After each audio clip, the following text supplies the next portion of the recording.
Hey folks, it's Rod with Pow Group. Welcome back on The Pursuit of Wealth, your home for MJ Stocks, crypto assets, news, interviews, and real estate. First real estate video of 2024. Today is Wednesday, January 3rd. I hope you're doing well. And in this video, we're going to be discussing Calgary, Alberta. Home sales increase dramatically. We're going to take a look at some numbers and then we're going to take a look at some trends. But as I've been saying for a couple of years now, I think that Alberta is super underrated and we're going to see Calgary and Edmonton slowly start to tick back up.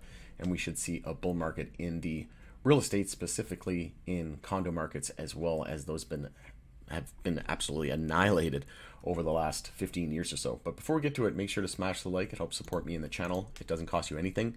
If you're new, you can subscribe, tick the bell, all that good stuff. You'll be notified on any future videos or whenever I go live. Also, you can give us a follow over on X, which is formerly Twitter. Handle for that is @GroupPow. Going to be using that as my platform of choice going forward. So there's a video I want to share with you, and then we'll read the article.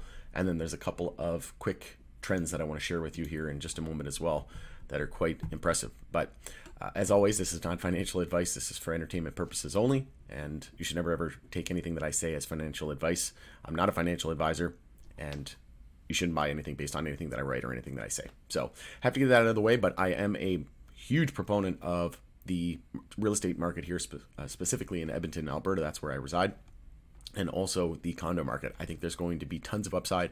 I've recently purchased 4 condos in the downtown core here in Edmonton, and I think that Calgary is sort of that first wave that we're going to see in Alberta because it's the most desirable place to live. It's closer to the U.S. It's a little bit better weather, so we're going to see that natural demand for wanting to live in a little bit warmer climate, and then also the fact that the mountains are very close. They're only about an hour drive away. Whereas Edmonton, you got to drive like 4 hours to go to Jasper or to go to Banff, which, not that bad, but eventually supply and demand. And we're going to see Calgary start to see huge influx, and we're going to see tons of migration, which we're seeing here. Calgary home sales outpace long-term trends in 2023 as migration fuels demand. And we know that I've done videos on this in the past that there's record number of people just in Canada alone, so specifically in Ontario and BC, that are moving to Alberta. And like I said, usually the first stop is Calgary, and then I think that's going to spill over into Edmonton. But let's also take a look. They're going to be converting some buildings. So I wanted to share this video with you here quickly. Just one moment. The City of Calgary has announced plans to convert 3 downtown office towers into residential housing and hotel units. This is in addition to 13 conversion projects that are already underway in the city. So how do these projects come to be, and how much housing will it bring to the city's core? For more on this, let's bring in Cheryl McMillan. She is the Manager of Investment and Marketing for Downtown Strategy at the City of Calgary. Cheryl, thanks so much for joining us this afternoon. Thanks so much for the opportunity. So you've been focused on revitalizing, I suppose, the downtown core of Calgary for a few years now. And when we talk about converting office towers or the potential there, it sounds like, it's a conversation that we've been having a lot recently, but this is something that you've been thinking about for a bit longer than that, right, Cheryl? That's right. Calgary's, we've been in a unique situation since about 2015 when the oil and gas industry kind of bottomed out, and our city has been very heavily reliant upon the oil and gas industry. So when the price of oil took a nosedive, the office buildings really emptied out in about 2015 through to 2021, and we were facing a vacancy rate of over 30%. For Calgary, 30% means 14 million square feet of vacant office space, which is almost the size of Vancouver's entire downtown. So it's a significant amount of office space. And that created a huge issue for our city because we charge property taxes based on the value of those buildings. When they emptied out and became vacant, we lost almost $16 billion of assessment value. And those taxes had to go somewhere. So it had to go to other properties within the city. I hadn't thought about that consideration, Cheryl. I wonder if you could even just describe what the downtown of Calgary had been like over, those years when those office buildings emptied out and before you started working on some of these projects. Great question. When we looked at what happened over those years, as the office buildings were emptying out, the downtown became a much, much quieter place. It was always hustle and bustle, pretty much between 9 to 5, but at 5 p.m., the downtown would empty out. People would go home to the suburbs, which is where a lot of our residents in Calgary lived at that time. There were some people on both ends of downtown, the far east and the far west, but the downtown core really became a ghost town for us. So by targeting some of these buildings in this way of converting them, is there a possibility that it's going to be, the life of the city is going to be more woven through it rather than isolated to those neighborhoods? Absolutely. That's one of the key things that we're looking at through our Greater Downtown Plan and specifically our office conversion program. We look at the 3 projects that were announced last week, and in total there's actually 13, 10 that were previously announced plus these new 3, and we've got 4 more in the pipeline that we're looking to go through the review process right now for approval. In total, those buildings will remove 2.3 million square feet of our vacant space and hopefully provide homes for about 2,300 new residents, or 2,300 homes, and that's about 3,600 residents coming into the downtown just from those 17 projects alone. Thank you for clarifying that. Sorry, 13 total of this. That's pretty much all I wanted to share from that video. I would highly encourage you to I'll put this in the description. We'll go through the details here of the article. The Calgary Real Estate Board says the city saw 1,366 home sales in December, a 13.8% increase compared to the same month a year earlier, as the number of homes that changed hands in 2023 outpaced long-term trends and activity prior to the pandemic. There were 1,248 newly listed units last month, up 21% compared with December 2022. But the board says housing demand remained relatively high thanks to strong migration levels as inventory declined 2.5%.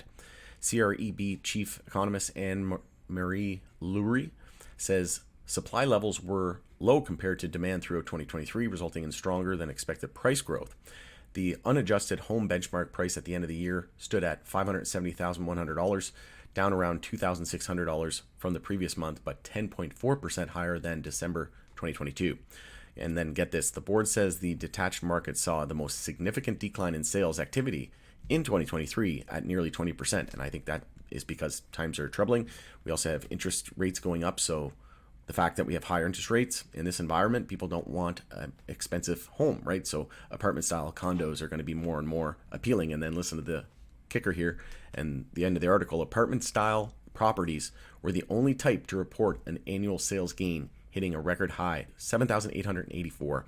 So extremely bullish on Calgary and Edmonton condo and apartment style properties. In my opinion, it's going to be a big trend because we're seeing it here in Edmonton as well with, we're seeing affordable housing article after article, and that's a big focus right now. And there was recently some stats that Canada is actually growing from a population perspective more than India percentage wise. And that is because of the fact that we have such a huge landmass, but also not very much of it is occupied. So I think we're going to take a look at Beijing and then take a look at Edmonton on a map and just zoom out on those cities and tell me they don't look a little bit similar. So again, I think we're going to continue to build out. Canada's going to continue to grow in population, and we're seeing affordable housing and affordability at the forefront right now in every single article. And I think we're going to see this here in Edmonton, where we're going to see lots of conversions. There's also lots of condo conversions happening from a condominium into an apartment building. So that's going to be a trend. I think that's going to help bring back the market as well and prices. And like I said, I think that investors know, and these big investors, I'm not talking small investors, I'm talking, big corporations, they're going to come along and they're going to buy these condos on the cheap, and then they're going to convert them, and then they're going to make tons of money off of the rent, and they won't have to go through all of the same hoops and red tape that you have to with a condominium and get all the owner's approval and sign off, right? So I think there's massive upside coming for the Alberta market. And like I said, it usually starts with the more desirable places to live. So in this instance, Calgary would be a little bit more desirable. And then I think just by nature of humans, we're going to see a lot of migration happen in Edmonton. And I think we're already seeing that, right? If I get an Uber, I'm talking to somebody, a delivery man, and they're always coming here from BC or Ontario. It seems like every second person I ask.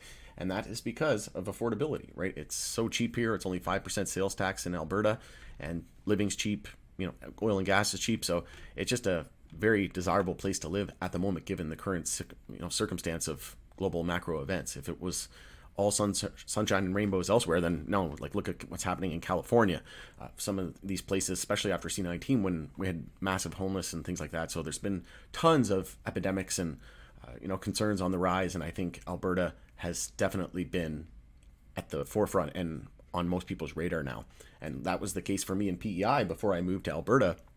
No one wanted to live in PEI, and everybody said it was a dead market. And I said, I don't think so. And, there's tons of baby boomers that are going to want to retire, and they're probably going to go to a place like PEI.